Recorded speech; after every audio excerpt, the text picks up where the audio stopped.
Welcome, Saturday Night Online. Miss Katy Perry is in Thank you the very studio. much.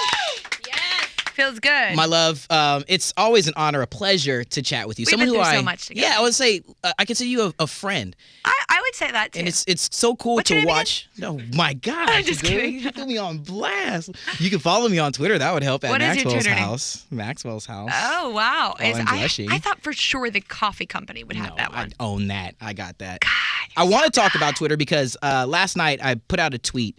Actually, it was the very first time that I heard Roar. I put out a tweet. And I want to kind of not verbatim read back what I wrote to you, but I basically said, you pretty much suck at writing songs that are not good. You have like Oh, that's a 179 billion hits. Oh, that's a very nice compliment. It's so awesome to watch you put yourself into all this music and to come out with so many success stories. When you do that, when you go in the studio, how does it feel for you to know that you're going in there working your butt off and that so many fans are gravitating towards what it is that you're doing? I think if I just continue to connect with the first reasonings why I wanted to be a musician and the reason why I thought that I had a place in music, which was because I felt like I was bringing an honest perspective. I was bringing a different perspective. I think if I can continue to remind myself of that, then that will always serve me well. Mm-hmm. And I just like to, I kind of, it's not like I'm trying to be relatable. I just am trying just to be me, and somehow that works.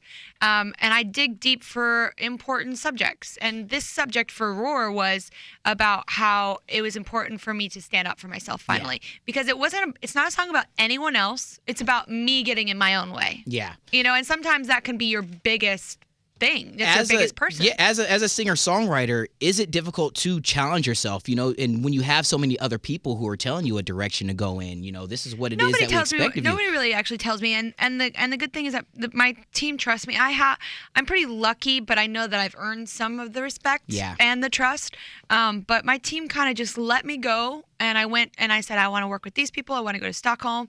I want to go back to Santa Barbara, which is my hometown, and just go there and kind of hibernate and slow cook some songs. And I did a lot of work on myself. It was a time of, I started in November of last year, and it was a time of self-reflection. A lot of things were changing in my life and evolving, and I had been through so many ups and so many downs. Like, for instance, I wanted to call the record for a minute adult reality, which is like the sister to Teenage Dream, because I felt for a long time I was like, oh, I was on this high horse, this cotton candy cloud, and then I got punched in the face. And then these are the songs about getting punched in the face and kind of like dusting yourself up. It's a little bit like how Wide Awake was the real first segue into this new kind of part. Like you're saying, like a new era for you. I mean, and I think that's all visible with the teaser. Yeah. You're taking the wig and you're like getting rid of the blue. You know what I mean? You're really just getting down to the the bee's knees of it all. I'm just trying to make the point that there's a new change coming, a new thing. And sometimes I understand that people are a little bit hesitant with change, but I can promise you, I think you're gonna like it. And how do you feel to be one of those few artists who have the fans who allow you to change? Because sometimes there are a lot of people who kind of maybe are stuck going down a particular road, and it's hard for them to get off of that lane and to go in the direction creatively that they're growing into. But now you've got so many people looking forward to this. I've always had a really clear one-on-one connection with the people that kind of like me. It's hard. Sometimes I do have a problem calling them my fans because it's just like, we're the same. I was once your age. Yeah. I get it. So I know where you are. You're my homies. Yeah, exactly. You're my homies. Let's go with that. But like, whenever I go out, they know I'm absolutely approachable. There's never... if I have the time, I make the time. If I'm working, I'm very available, and there's no disconnect. There's always a connection. Now, here's an amazing question here from a fan of ours. She wants to know, what do you find most important from all the positive feedback? Like how is it that you are able to connect and see this positive feedback and really still continue to thrive off of it, and really just continue to grow for your fans? I mean, is it difficult to see so many positives and continue to try to live up to their expectations? Is it difficult to see so much positivity? There's a lot to live up to, Well, I know that the bar is high, and I know that other people are playing at a high level as well, and I think it's healthy for all of us, other artists and my peers, to bring it so that we kind of push each other in a way. It's exciting for music like that. Speaking of which, you and your girl Gaga unfortunately had to go through some crap with people leaking music before it was supposed to happen. But then the camaraderie on Twitter is so awesome. It was very cool, and I think it was nice because I think that it was nice to see the fan groups come together. Yes. And really, it's about the music. And there is no top with music. When we go for a run or we go out dancing, nobody hears just one song on replay. Right. It's a playlist. But I will say, Roar is going to be on replay on a lot of people's iPods. Well, thank you. I appreciate that. But you should add it to your playlist. You know, that's the thing is like, you should appreciate... I appreciate all fans that are loving good music. Yeah. You know, not just one person. Well, we got a little bit early. For you, is it kind of bittersweet, the taste where you're like, yo, I wanted you all to kind of wait. The teasers were leading up to a particular day, but then a couple of days it came out a little bit early. Thankfully, the teasers were finished by the time it came out, and it wasn't so bad. I don't encourage leaks, but they do happen, and, you know, we just take certain precautions. We just want to roll out some magic for you. That's all. It's like your little brother coming into Christmas and opening up your present. Time out for a second because I'm going to get to that in just a little while. Because it's like, I can promise that you. was my Christmas present. Yes. I would...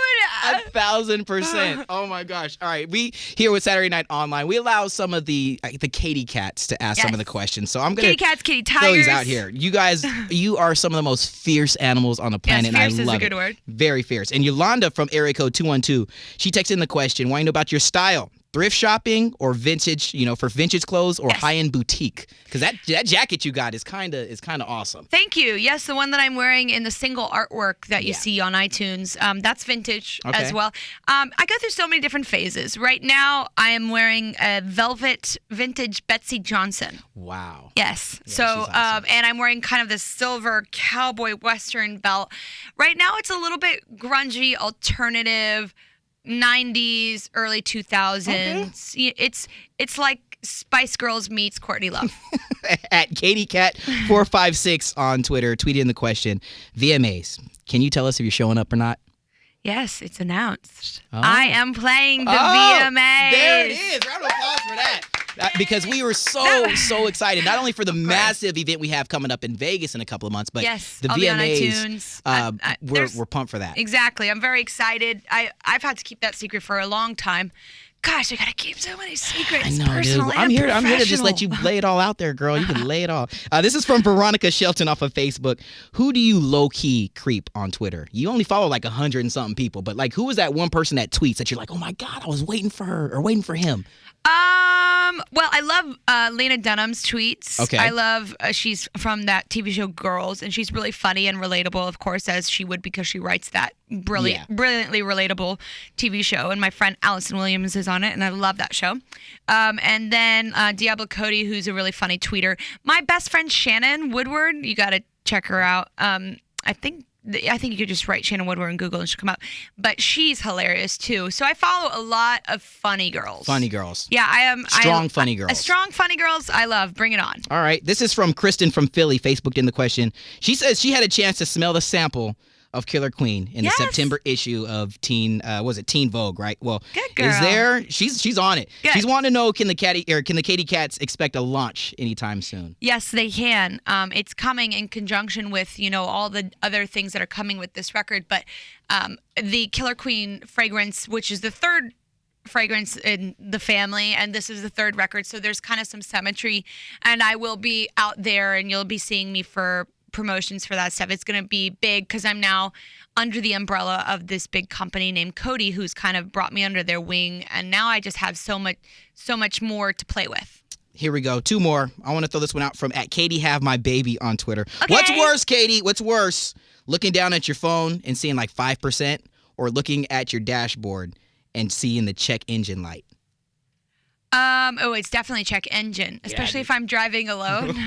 It's because I'm just like at the mercy of anyone. But I presumably have a full battery, so I can just call up one of my minions.